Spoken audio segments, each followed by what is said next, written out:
बेटा रुक जा, बस अभी और कितना उछल कूद करेगी? 2 मिनट रुकना, मुझे बाल बनाने दे तेरे। क्या बात है, मेरी बच्ची आज बहुत खुश नजर आ रही है। हाँ, क्योंकि पापा आज मुझे मॉल ले जा रहे हैं। मेरा बर्थडे केक भी काटेंगे। मम्मा, पापा को फोन करो ना, 8 बज गए हैं।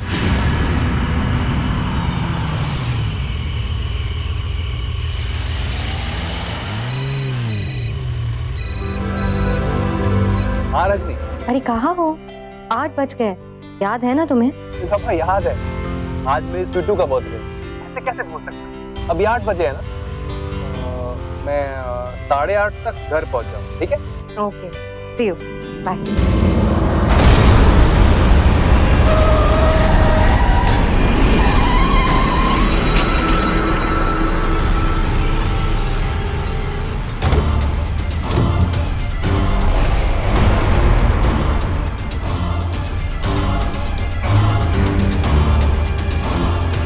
पुतला?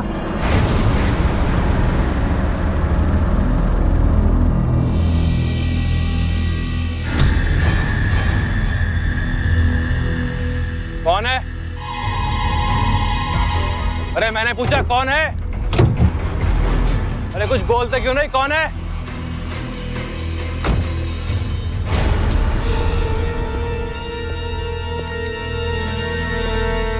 बोलते क्यों नहीं, कौन है? कोई है क्या?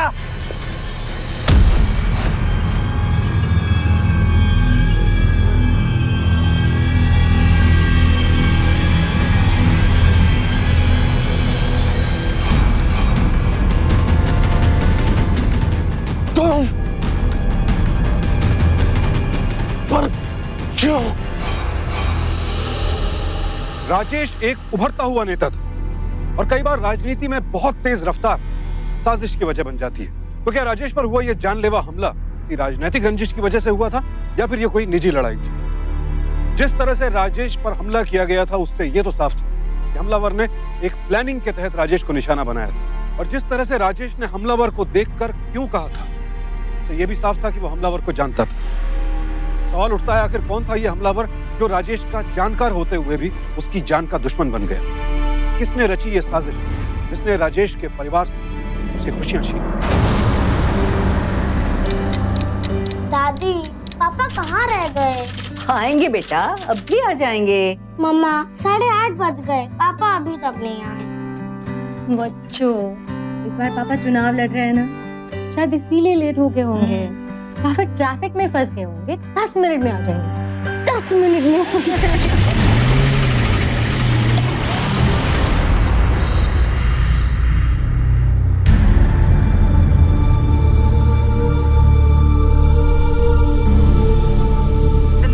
Trying to call is out of coverage area. का फोन आउट ऑफ रीच क्यों आ रहा है? कहाँ रह गए?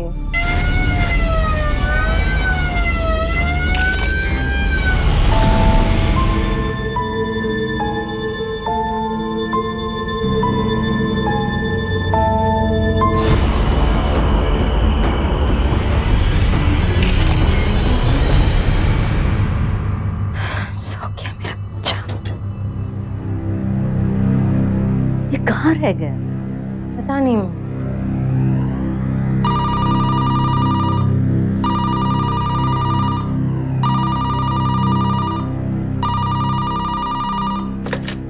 हेलो,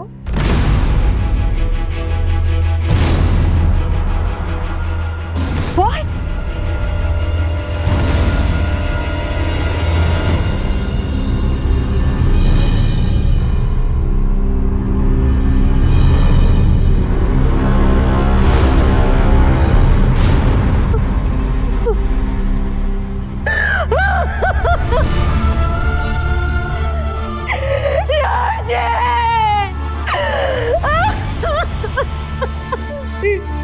मुझे पापा के पास जाना। पापा यहाँ क्यों सो रहे हैं? पापा उठो ना पापा, हम मॉल कभी और दिन चले जाएंगे। उठो ना पापा। अपराध के एक वार ने एक ही पल में राजेश के परिवार की दुनिया ही बदल दी। एक माँ का बेटा, एक पत्नी का पति एक 8 साल की मासूम बेटी का पिता निर्जीव पड़ा था। रजनी की आंखों में आंसू थे और दिल में सवाल कि आखिर किसी ने क्यों उसके पति की हत्या कर दी। किसी की ऐसी क्या दुश्मनी थी राजेश के साथ। मामला प्रदेश के एक सियासी शख्स की हत्या से जुड़ा था, लिहाजा फौरन हरकत में आ गई पुलिस। और रजनी, उसे तो अपने सवालों के जवाब देने से पहले अपनी सिस्कियों को समेटना था।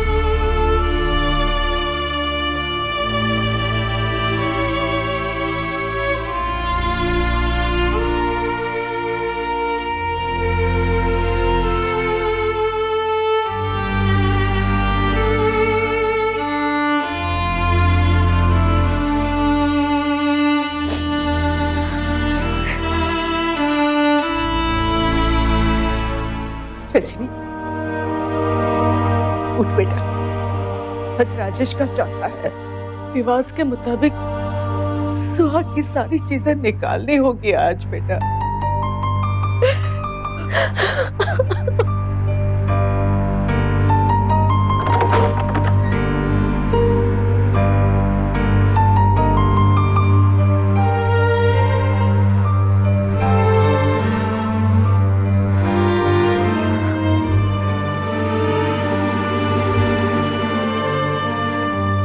फिरोजाबाद से दौरे से आ रहे हो और मेरे लिए चूड़ियां भी नहीं लाए।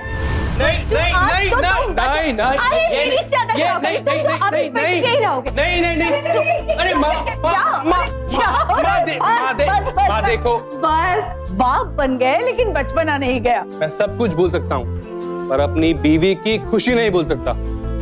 ये लो तुम्हारी चूड़ियाँ। और पापा मेरे लिए? अपनी स्वीटू को मैं कैसे भूल सकता हूँ। आपके लिए बेटा मैं लाया हूँ और अपनी माँ के लिए।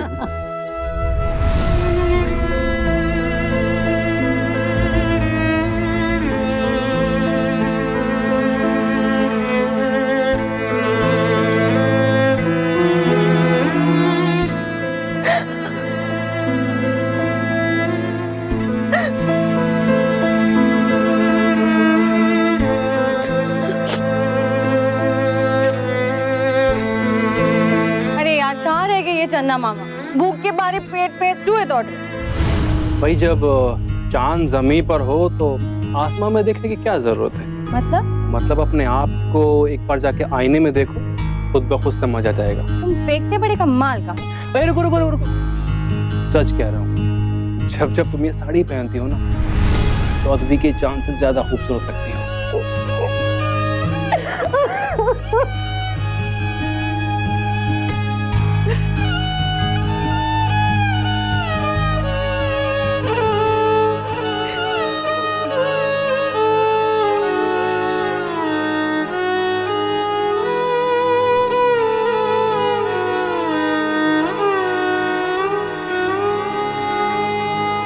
पहली रात पर पति अक्सर अपनी पत्नी को यही देते हैं, बगैर ये जाने कि सुहागन की जिंदगी में सिंदूर की अहमियत क्या होती है। भाई आप अपने पति को गलत आंक रही हैं। हम इस सिंदूर की अहमियत जानते भी हैं और इसे मानते भी।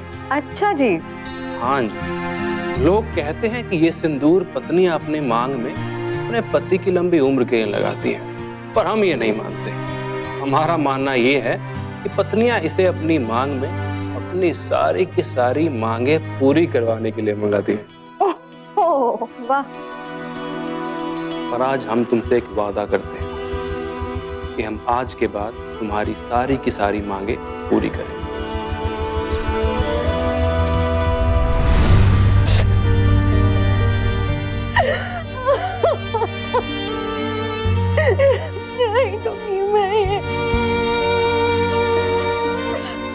माँ, बाहर लोग कह रहे थे कि पापा का मर्डर हो गया है। मर्डर क्या होता है?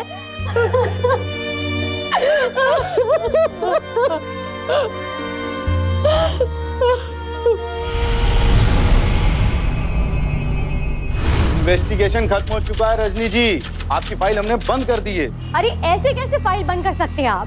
सब जानते हैं कि उनका खून हुआ है। जानते हैं मैडम, सब जानते हैं, पर कोई मोटिव ही नहीं मिल रहा सिवाय लूट के। अब कोई हवा में तो कातिल पैदा नहीं किया जा सकता ना, और शहर में बहुत सारे पेंडिंग केसेस हैं। रूलिंग पार्टी के उभरते हुए नेता थे राजेश, और ये आप भी जानते कि उनका मर्डर हुआ है। रूलिंग पार्टी से ही आदेश हुआ मैडम जी, हम तो सिर्फ सीनियर्स के आदेश का पालन करते हैं। उनका हुक्म हुआ हमने मान लिया।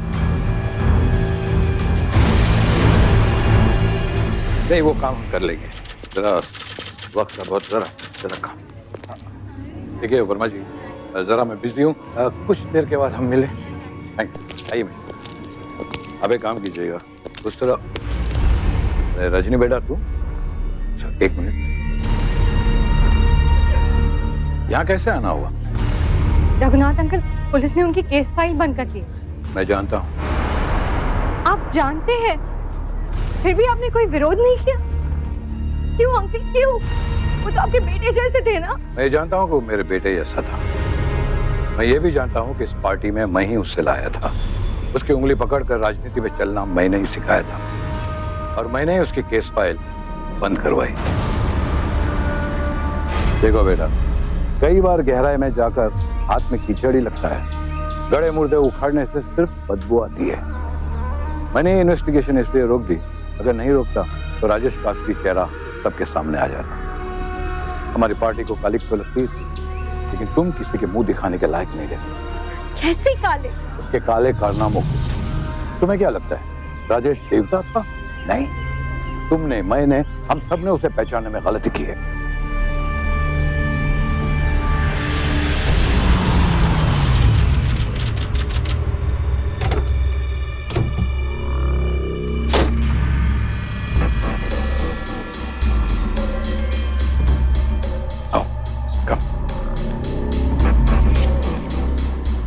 चल तू जा। अरे सर, आप मुझे फोन कर दिया हो तो मैं ही आ जाता। कोई हर्ज नहीं। ये रजनी, स्वर्गस्थ राजेश की पत्नी रजनी, राजेश के बारे में जानना चाहती। मैडम, आपके साथ जो हुआ उसका बहुत दुख है, लेकिन होने को कौन टाल सकता है। राजेश जी मुझ पर दबाव डाल रहे थे कि मैं अपनी ट्रांसपोर्ट कंपनी के जरिए इल्लीगल काम में उनका साथ दूं, लेकिन मैंने इनकार कर दिया तो उन्होंने झूठी रेड डलवा दी और मुझे अरेस्ट करवा दिया।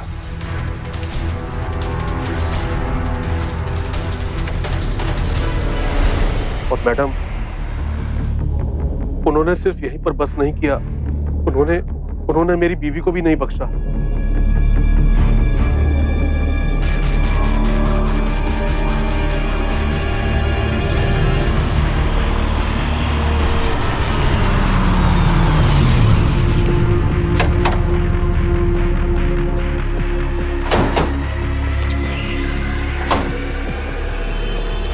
पुलिस मेरे पति को पकड़ कर ले गई।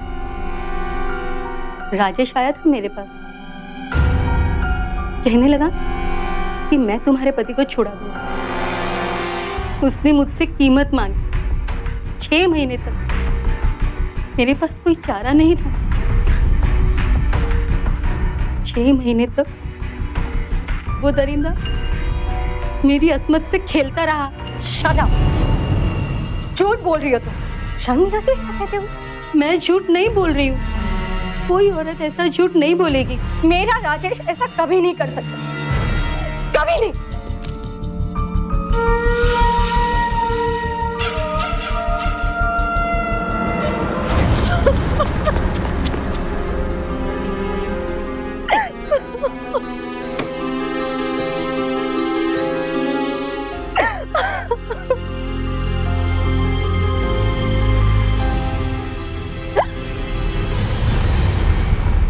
अब समझ में आया ये इन्वेस्टिगेशन मैंने क्यों रोक दी। अगर पूछताछ होती तो शरद और सीमा पर शक होता और ये बात सारी दुनिया के सामने आ जाती। मुझे विश्वास नहीं होता। राजेश ऐसा कर ही नहीं सकते। ये भी तो हो सकता है ना कि शरद और सीमा झूठ बोल रहे हो अपने किसी फायदे के लिए। कितने लोग झूठ बोलेंगे बेटा? और राजेश के सताए सिर्फ ये दो नहीं, और बहुत सारे लोग हैं। हमारे धंधे में कट देना ही पड़ता है, तभी हम आगे बढ़ते हैं। लेकिन आपके पति राजेश की भूख बहुत ज्यादा थी। He was the most corrupt person I have seen. Cut लेते लेते वो बात पार्टनरशिप तक ले गया, और उसके बाद अपनी ताकत का इस्तेमाल करके मेरे शेयर्स, मेरी जमीन सब नकार किया। वो सड़क पर लाकर खड़ा कर दिया उसने मुझे, सड़क पर। सच कहूं तो मुझे उसकी मौत का कोई अफसोस नहीं। लेकिन हाँ, अफसोस है तो सिर्फ इस बात का, भगवान ने उसे इतना देर से क्यों बुलाया। जल्दी बुला लेता तो कम से कम मेरा इतना नुकसान तो नहीं होता। एक और अफसोस है कि आप उसके साथ जिंदगी जी रही थी, उसके साथ। इस खुलासे ने रजनी के विश्वास की नींव ही हिला दी। क्या 10 सालों तक राजेश के साथ रहकर वो कुछ भी नहीं जान पाई थी? उसकी नजरों में राजेश की छवि बिल्कुल अलग थी। एक प्यार करने वाला पति, आज्ञाकारी बेटा, लाड करने वाला पिता। लेकिन अब राजेश का जो चेहरा उसके सामने खुलकर आ रहा था, उससे उसके पैरों तले की जमीन ही खिसक गई। ये नया खुलासा बयान कर रहा था कि राजेश अपनी ताकत के नशे में चूर एक ऐसा बाहुबली था जिसने निर्दोषों को सजा दिलवाई, एक औरत की अस्मत से खिलवाड़ किया, एक बिल्डर के पैसों का गबन किया। तो क्या यही था राजेश का असली चेहरा? राजेश की हत्या की गुत्थी के साथ साथ अब उसका चरित्र भी रजनी के लिए पहेली बन चुका था।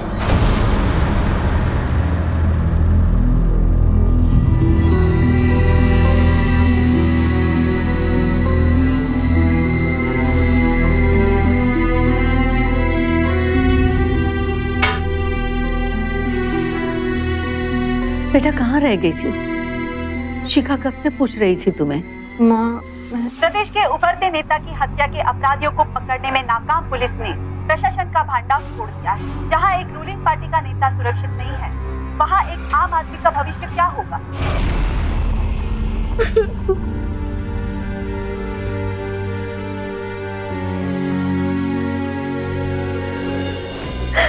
मम्मी जी आप ही बताइए मैं क्या करूं? मुझे तो यकीन ही नहीं हो रहा कि राजेश ऐसा कुछ कर सकते हैं। पिछले 10 सालों में मुझे ऐसे कभी नहीं लगा कि वो ऐसे हो सकते हैं। मुझे तो 35 सालों में नहीं लगा बेटा। नहीं, मैं नहीं मान सकती कि मेरा खून इतना गंदा हो सकता है। बीवी और एक माँ से बेहतर इंसान को कोई नहीं जान सकता। हाँ, घर के बाहर राजेश क्या करता था ये हमें नहीं पता, लेकिन उसका चरित्र, उसका व्यवहार और उसकी सोच को हमसे बेहतर कोई नहीं जानता।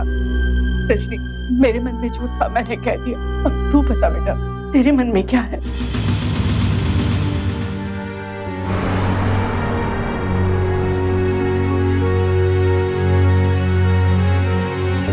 रजनी, अगर तुम्हें राजेश पे जरा सा भी संशय है तो उठा इस डिब्बी को और फेंक दे।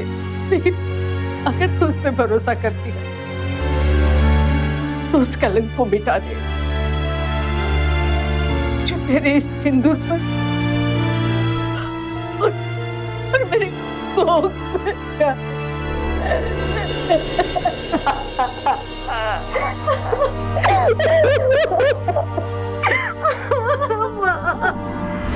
रजनी जी आप खामखा जिद कर रही हैं। आपसे एक बार नहीं कई बार बताया जा चुका है इस केस की फाइल को बंद कर दिया गया है।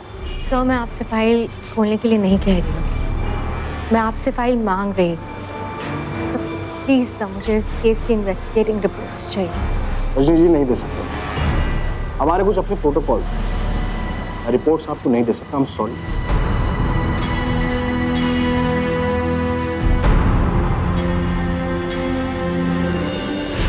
माँ, अब क्या करेंगे हम? पुलिस के रवैये से लग नहीं रहा है कि वो हमारे लिए कुछ भी करेंगे। तू पशुपति से बात क्यों नहीं करती?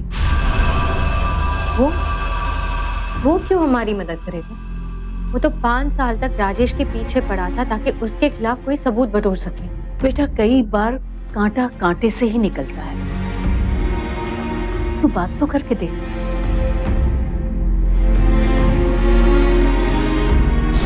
ओके गुड, शर्मा वाले केस तैयार। दीपक, रियोट के केस पे तैयार है? Give me 2 copies. प्रिंट पे जाएगा। हेलो, पशुपति है। देखिए, मैं साफ साफ बात करना पसंद करता हूं। आप मुझे बताइए आपके मन में क्या है? पिछले 5 साल से आप राजेश के पीछे लगे थे, कुछ हाथ लगा? मैं खुद 5 साल पीछे चला गया। एक भी गलती, एक भी धब्बा मैं उनके कैरियर में ढूंढ नहीं पाया। वैसा बेदाग और साफ सुथरा नेता मैंने आज तक नहीं देखा। लेकिन आज उसी नेता पर दाग लगाने की तैयारी हो रही है। पुलिस ने उनकी मर्डर केस की फाइल ये कह के बंद कर दी कि ऊपर से प्रेशर है, लेकिन मैं जानती हूँ कि ऐसी कोई बात जरूर है जो हम सबसे छिपी है। और इसीलिए हम दोनों चाहते हैं कि उनके कातिल को ढूंढने में आप हमारी मदद जस्ट मतलब मैं ऐसा क्यों करूंगा? मेरे बेटे के चरित्र में दाग ढूंढने की कोशिश में तुम्हें कामयाबी नहीं मिली, कोई स्टोरी नहीं मिली। अब उसे बेदाग करने की कोशिश में हो सकता है तुम्हें कोई बहुत बड़ी स्टोरी मिल जाए।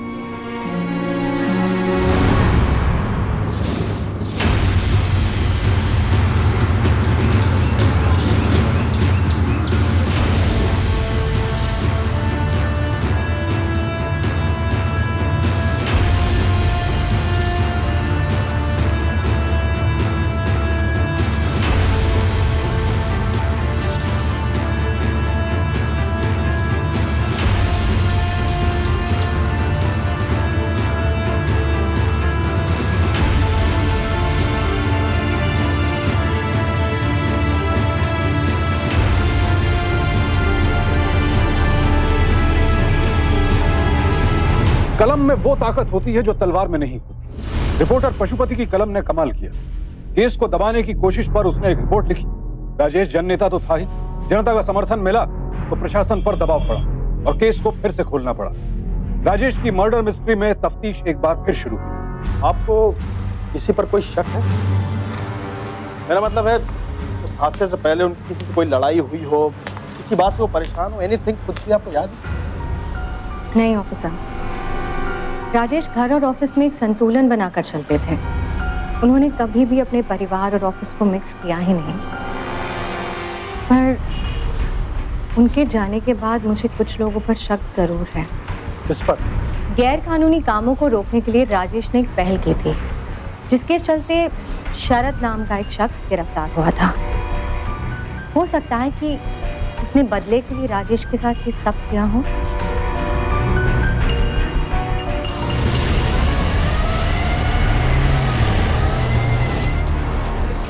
ताले का जा रहा है मुझे। चुपचाप थाने चलो। किसने ताले? चलो चुपचाप बैठो गाड़ी कोई में। रीजन तो होगा उसका। सब पता चलेगा। क्या पता लगेगा?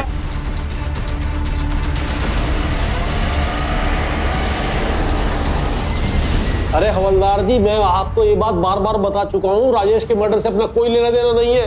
अरे हम तो सीधे साधे बिजनेसमैन लोग हैं। मैं आपसे रिक्वेस्ट कर रही हूँ, मेरे पति का इन सब चीजों से कोई लेना देना नहीं है। आप समझते क्यों नहीं है? लेना देना तो है मैडम जी। पर ऐसा कैसे हो सकता है? तो कुछ किया ही नहीं है तो मर्डर से अपना कोई लेना देना नहीं जा रहा है। लेकिन आपको प्लीज सीमा जी, क्या वजह रही कि दिवंगत राजेश जी की पत्नी ने आप पर और आपके पति पर इल्जाम लगाया है? कॉन्स्पिरेसी है ये। राजेश ने खुद मेरे पति को फांसा और उन्हें रिहा करने के बदले मुझसे मेरी असमत मांगी थी। कोई सबूत है आपके पास? एक औरत अपनी इज्जत लूटने का सबूत कैसे दे सकती है? और हाँ, राजेश के पास सारे सबूत थे। राजेश ने हमारा एमएमएस बनाया, डरा धमकाकर मरने के पहले तक वो मेरा शोषण करते रहे। तो आपने पहले ये सबूत पुलिस के सामने क्यों नहीं रखे? बदनामी के कारण। लेकिन आज जब आप सब लोगों के सामने ये सच्चाई आ ही गई है, तो इससे ज्यादा मेरी और बदनामी क्या हो सकती है? पर हाँ, मैं आप लोगों को वो एमएमएस जरूर दूंगी। इस एमएमएस की फॉरेंसिक जांच कर दी गई है और इसे सही पाया गया है। जन नेता राजेश का ये काला चेहरा जनता से बर्दाश्त नहीं हो पा रहा। जगह जगह राजेश के पुतले फूके जा रहे हैं। सत्तारूढ़ पार्टी से इस्तीफे की मांग की जा रही है। मम्मा, एमएमएस क्या होता है?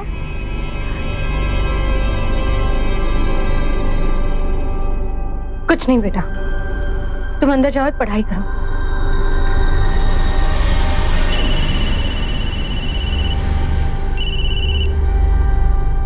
हेलो। मिल गई कलेजे को ठंडक। हमारे साथ साथ हमारी पार्टी का भी बेड़ा गर्क कर दिया।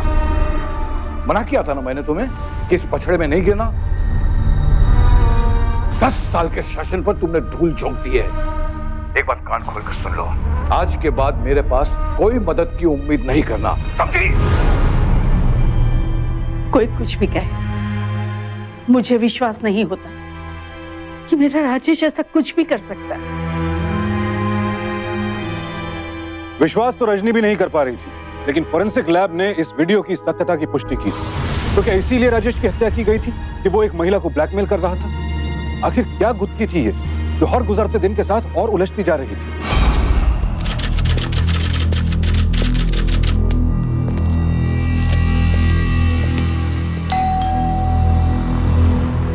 आ रही हूँ पापा।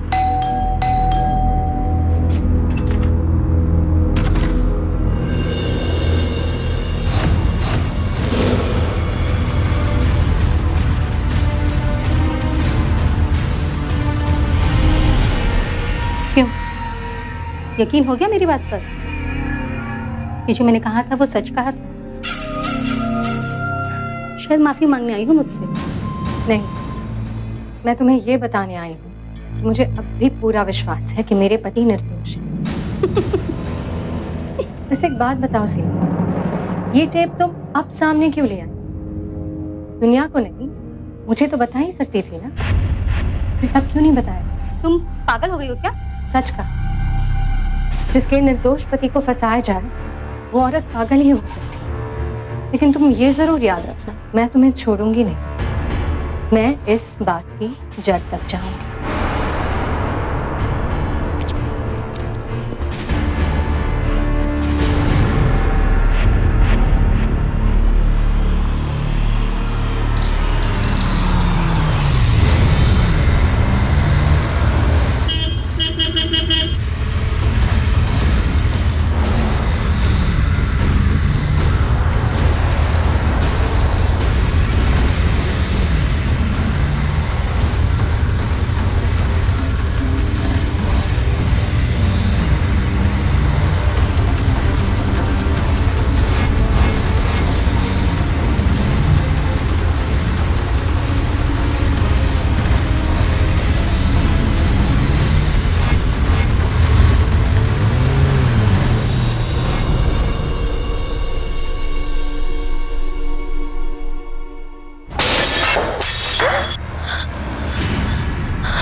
क्या हुआ?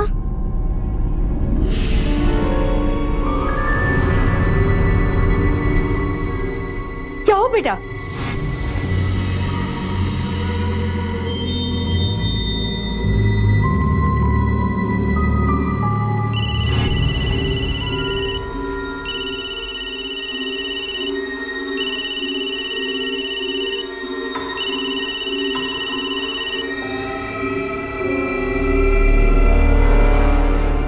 हेलो, आज तुम्हारे कार पे गोलियां बरस सकती थी, स्कूल से बेटी गायब हो सकती थी, और घर पे पत्थर की जगह बम फटता।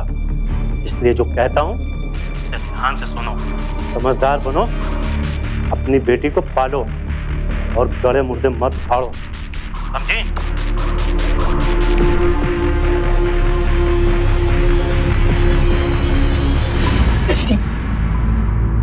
बेटा जो हुआ सो हुआ, छोड़ दे ये सब, भूल जा। राजेश तो चला गया, अब शिखा और तुम्हें मैं नहीं खो सकती बेटा।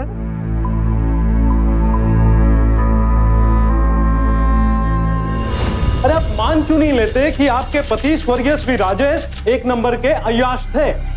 मैं नहीं मान सकती, इसलिए क्योंकि कोई है जो मुझे रोक रहा है अपने पति के हथियारों तक पहुंचने से। मुझे डराया जा रहा है, मेरी बेटी को किडनैप करने की धमकियां दी जा रही है, यहाँ तक कि मेरे घर पर पत्थर फेंके जा रहे हैं। क्यों? अगर मेरे पति राजेश वाकई बुरे होते तो कोई मुझे इन्वेस्टिगेशन करने से क्यों रोकता? वो टेप जो टीवी में चल रहा है, क्या वो झूठ है? कभी कभी जो दिखता है वो सच नहीं होता। पशुपति, प्लीज, अगर आपको मेरी बात में थोड़ा सा भी दम दिखता है तो प्लीज इस मामले को खंगालिए। हो सकता है कि सच बाहर आ जाए। आपको धमकियां कब से मिलनी शुरू हुई? जब से सीमा के घर से आई हूँ, उसके फौरन बाद से। सीमा?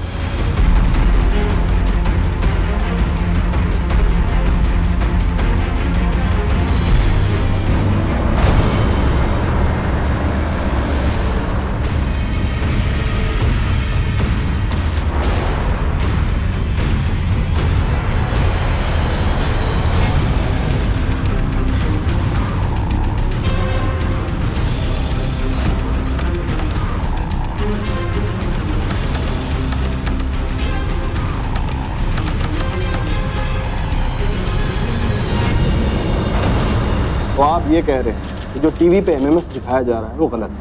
कुछ तो सबूत होगा आप पास ना, जिसके आधार पर आप ये बात गलत साबित कर रहे हैं? ये लीजिए, ये सबूत है सर।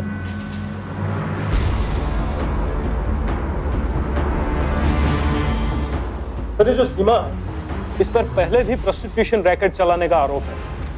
2 बार इसे हिरासत में लिया गया है और इसके पति को इलीगल काम करने की वजह से 2 बार जेल भी हो चुकी है। सर कुछ साल पहले राजेश ने ऑपरेशन क्लीन सिटी नाम का एक आंदोलन चलाया था और जिसका मकसद था शहर से वेश्यावृत्ति को दूर करना, और इसके चलते बहुत सारी रेड्स हुई थी। अब आप समझ रहे हैं इन सारी चीजों का कनेक्शन सर। तो प्लीज इस बार कोई एक्शन जरूर लीजिए। बट बिना सबूत के मैं कुछ नहीं कर सकता हूँ। आप दोनों समझ क्यों नहीं रहे? कर सकते हैं सर, जैसे पहले किया था। जनतंत्र है हमारे देश में, जनता की मांग पर कुछ भी किया जा सकता है।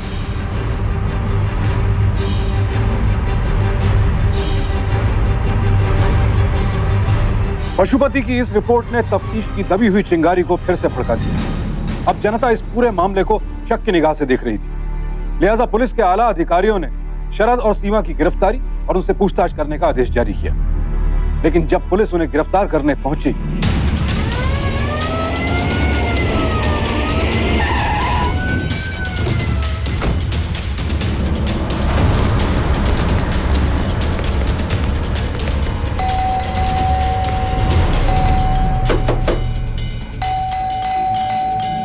तोड़ दो दरवाजा।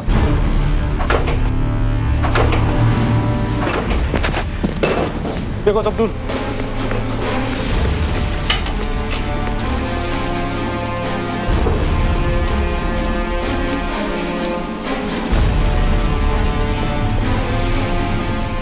सर माय गॉड,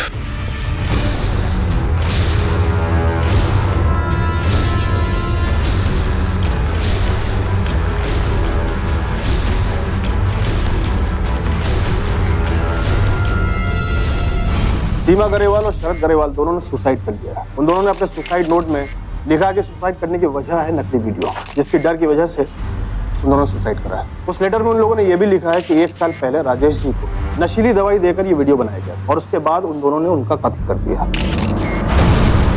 आप लोग की तसल्ली के लिए मैं उनका सुसाइड नोट पढ़ रहा हूँ। मैं शरद गरेवाल और मेरी पत्नी सीमा गरेवाल ये कबूल करते हैं कि साल भर पहले हमने राजेश को नशीली दवा पिलाकर उसका अश्लील वीडियो बनाया, फिर सच सामने ना आए इसलिए राजेश का कत्ल कर दिया। अब बदनामी और पुलिस के डर से हम दोनों खुदकुशी कर रहे हैं। शरद गरेवाल, सीमा गरेवाल। माफ करना बेटा, लेकिन उन लोगों ने जो मुझे बताया वो इतना सच्चा था कि अपने शिष्य पे मैंने शक किया था। खैर, लेकिन एक बात की मुझे खुशी हुई है, राजेश के चरित्र पे जो दाग लगा था वो तुमने साफ कर दिया और आपने भी बहुत अच्छा काम किया। समाज में आप जैसे रिपोर्टर्स की बहुत जरूरत है। बेटा, जनता की मांग है कि अब राजेश की जगह तुम चुनाव लड़ो।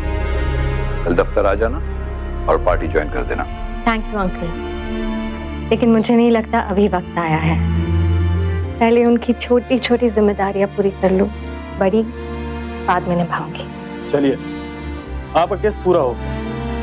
नहीं एसपी साहब, केस अभी पूरा हुआ ही नहीं है। मैं मिली हूँ सीमा और शरद से और वो ऐसे लोगों में से है ही नहीं जो इतनी आसानी से सुसाइड कर ले।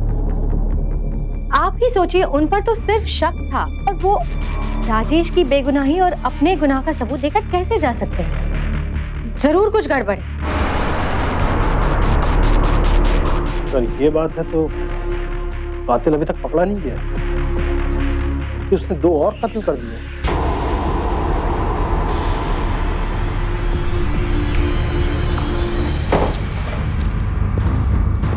सर, तो पोस्टमार्टम रिपोर्ट के हिसाब से रजनी जी का शक सही है।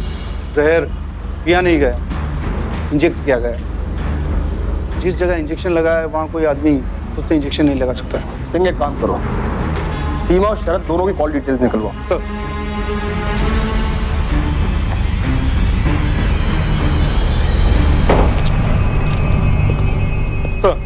तो फोन डिटेल्स आ गई है।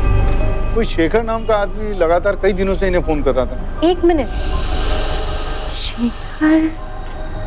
शेखर तो वही बिल्डर है जिसने राजेश पर धोखे का इल्जाम लगाया था। बिल्डर की राजेश जी से क्या दुश्मनी थी? सर मैं बताता हूँ, जब मैं राजेश जी के पीछे था उन दिनों उन्होंने इस शेखर के इलीगल प्रोजेक्ट्स के खिलाफ धरना दिलवाए थे, जिससे इसको करोड़ों का नुकसान हुआ था। सर मोटिव इज क्लियर, इससे पहले कि वो कहीं गायब हो जाए उसे पकड़ना होगा।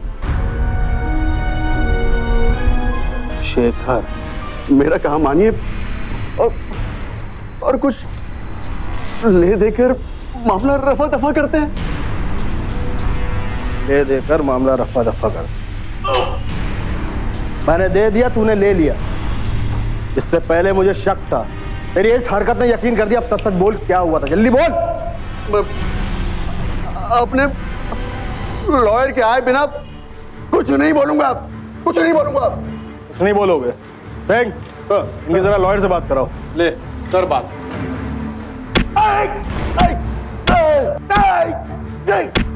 रुक जाओ, बता। दरअसल खून हम तीनों ने मिलकर किया था। राजेश न समझाने से माना और ना ही रिश्वत से। हमारा बहुत नुकसान किया था उसने, इसलिए हमने उसे अपने रास्ते से हटाने के लिए, मैंने, शरद ने और सीमा ने, हम तीनों ने मिलकर उसका खून किया। हमें मालूम था कि वो अपने घर जा रहा है और उसके साथ गार्ड भी नहीं है। हमने रास्ते पर एक कुत्ता गिरा दिया ताकि वो उसे घायल समझकर अपनी कार रोके, और ऐसा ही हुआ। जैसे ही राजेश गाड़ी के बाहर आया, हम तीनों झाड़ियों से बाहर निकले और मैंने रॉड से उसके सर पर वार किया।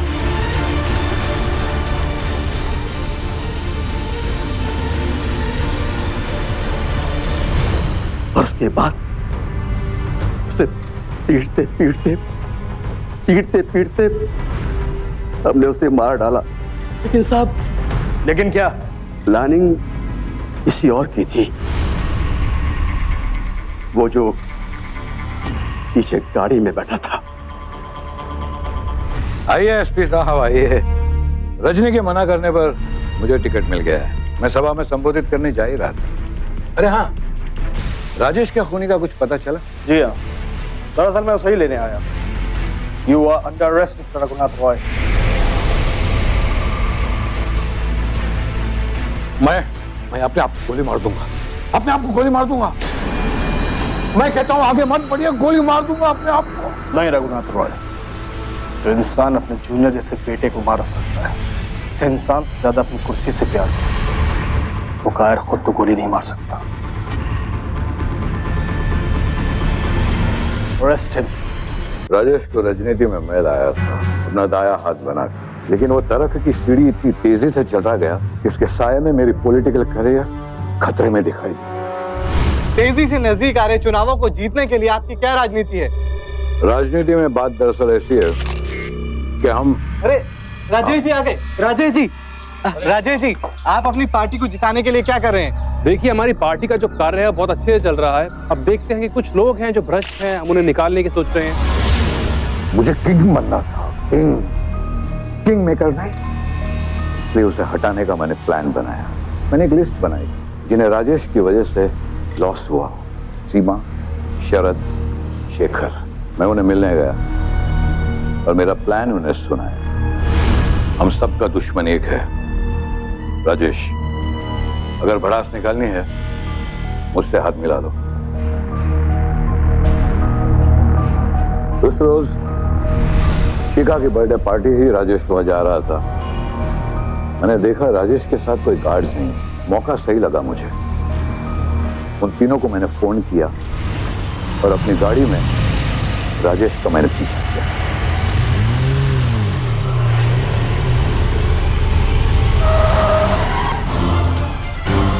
पुतला,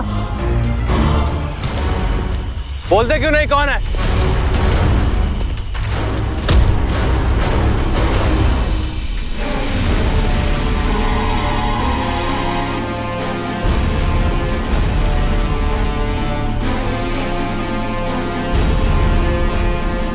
तुम पर क्यों?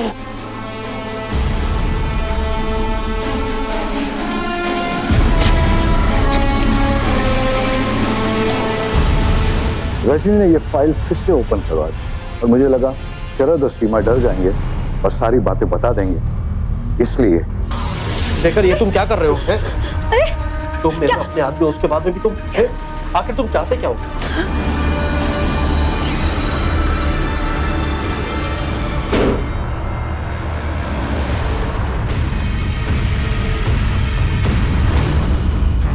लेकिन मैंने सोचा नहीं था कि रजनी सच्चाई की खोज में इतनी दूर तक निकल जाएगी।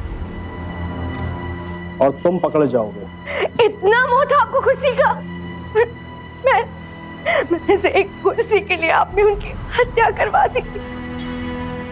अरे आप जैसे नेता लोगों के सामने हाथ जोड़ के वोट मांगते और लोग आपको साधु समझकर जितवा देते हैं, लेकिन उन्हें क्या पता आस्तीन उठाकर देखेंगे तो वहां कितने खून के धब्बे मिलेंगे। अगर आप जैसे नेता राजनीति में रहे ना तो वो दिन दूर नहीं जब राजनीति महज एक गाली बनकर रह जाएगा। बिल्डर शेखर और रघुनाथ को इस तिहरे हत्याकांड के लिए आईपीसी की धारा 302 के तहत उम्र कैद की सजा सुनाई गई। रजनी के परिवार को इंसाफ तो मिला ही, साथ ही साथ उन्होंने इस बात का गौरव भी महसूस किया कि राजेश उनकी जिंदगी का हिस्सा था। राजेश जनता के लिए लड़ने वाला एक युवा नेता था। वो ईमानदार और साफ सुथरी राजनीति के जरिए क्षेत्र के विकास के लिए कार्यरत था। लोगों में उसकी लोकप्रियता बढ़ रही थी और यही रघुनाथ से देखा नहीं गया। लेकिन रघुनाथ को इस बात का इल्म नहीं था कि सत्ता की चाबी जनता के हाथ में होती है, नेता के लिए। इसी उम्मीद के साथ अब मैं सुशांत सिंह आपसे विदा लेता हूं। फिर मुलाकात होगी ऐसी एक और सत्य घटना के साथ। तो सावधान।